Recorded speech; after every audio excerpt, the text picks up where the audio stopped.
A special committee has been appointed to consult with all stakeholders and have up to December 31st, 2021 to submit a preliminary report to the Minister of Education. The process got underway this past September.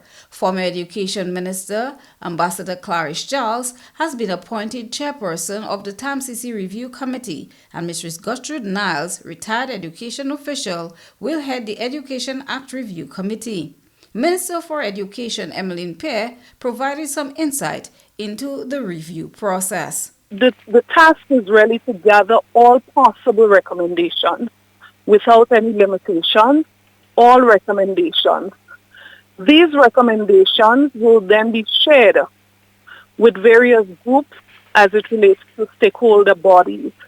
So you have the advisory council to the Minister for Education. You also have the denominational board, you have principals, you have the union, you have various stakeholders. So when all of those recommendations are pulled together, they would be further shared with these individual stakeholders for additional feedback.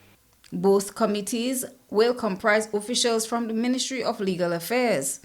Cabinet will decide on the way forward. Mrs. Pear explains what happens next. Then, of course, recommendations will be made to Cabinet, and Cabinet would take final decisions as to what are those changes we would want the Ministry of Legal Affairs to proceed in terms of taking to Parliament for any possible amendments.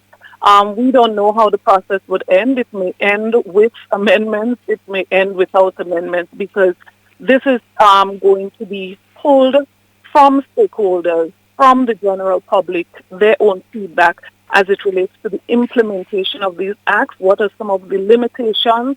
What are some of the challenges on the ground as it relates to implementation? We want to capture all of that in the review process. Christina John, GBN News.